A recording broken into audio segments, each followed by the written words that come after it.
ସବୁ ବର୍ଷ ଭଳି ଦୁଇ ସାଙ୍ଗ ଅଜୁ ଆଉ ମିକୁ ଭୋର ସକାଳୁ ଉଠି କ'ଣ ଗୋଟେ ଘର ବାରଣ୍ଡାରେ ବସି ଘଟର ଘଟର କରୁଥିଲେ।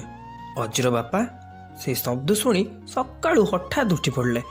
ଭୟ ଗାଳି କଲେ, ଆରେ ଦିହେଁ ତମର କିଛି କାମଧନ୍ଦା ନାହିଁ କିରେ, ଏଠି କ'ଣ କରୁଛ? ମିକୁ କହିଲା, ନାଇଁ ମୋ ମଉସା, ଆଜି ପୁରା ମକର ସଂକ୍ରାନ୍ତି, ଆମେ ଗୁଡ଼ି ତିଆରି କରୁଛୁ। ଆର ବର୍ଷ ଭଳି ସେଇ ପାଖ ମହାନ୍ତି ସେଇ ପିଲାକୁ ହରେଇବୁ ପରା। ତା ପାଟିରୁ କଥା ନ ଶୁଣୁ ଅଜୁ କହିଲା, ବାପା ଏଇ ଦେଖିଲ ଆମ ଗୁଡ଼ିଟା କେତେ ବଢ଼ିଆ ହେଇଛି। ରାଜୁର ବାପା, ଆରେ ବା ବଢ଼ିଆ ହେଇଛି, ଚମତ୍କାର। ହଉ ପିଲେ, ତମେ ତମର କାମ କର, ମୁଁ ଏଇ ପାଖ ବିଲ ଆଡ଼େ ଟିକେ ଯାଏ। ସେଇଠୁ ଆରେ ଏ ମିକୁ, ତତେ କ'ଣ ଜଣା ପଡ଼ୁନି କିରେ? ଚାଲ ଯିବା କ'ଣ ଟିକେ ଖାଇଦେଇ ଗୁଡ଼ି ଉଡ଼େଇବା ପରା।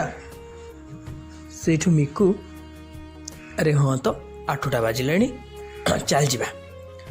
ବୁଢ଼ୀ ମା' ଗୋଟେ ବାରି ଚାଳିଆ ଘରେ ଠିଆ ହୋଇ ପାଟି କରି କ'ଣ ଗୋଟେ କହୁଥାଏ, ଏ ଟୋକା ଦିହେଁ ଆସରେ ମକର ଚାଉଳ ଟିକେ ପାଟିରେ ଦେଇଯାଓରେ। ସେଇଠୁ ଅଜୁ, ତୁ ବିନା ଜେଜେମା, ହଉ ହଉ ଦେ। ଖାଇସାରି ଦୀର୍ଘ ନିଶ୍ୱାସ ମାରି ଦିହେଁ ଦୌଡ଼ିଲେ। ଗାଁ ଶେଷ କୋଠ ଘର ଛାତ ଉପରକୁ କ'ଣ ନା ଗୁଡ଼ି ଉଡ଼େଇବେ। କ'ଣ ଗୋଟେ କହୁଥାନ୍ତି ଦିହେଁ, ମହାନ୍ତି ସାହି ପିଲା ତ ହାରିବେ ଆଉ। ହଁ ହଁ, ମହାନ୍ତି ସାହି ପିଲା ତ ହାରିବେ ଆଉ। ଆରେ ରାଜୁ, ଦେଖ ଦେଖ ଦେଖ ଆମ ଗୁଡ଼ି କେତେ ଉପରେ। ହଁ ମିକୁ, ସେଇ ରଙ୍ଗୀନ ଗୁଡ଼ି ତ ଆଉ, ସେଇ ରଙ୍ଗୀନ ଗୁଡ଼ି ଆଉ। ଏମିତି କହୁ କହୁ ମିକୁ ଛାତ ଧରାରୁ ସିଧା ଖସି ପଡ଼ିଲା ତଳକୁ। ରାଜୁର 10 ଦିଗ ଶୂନ୍ୟ ହେଇଗଲା।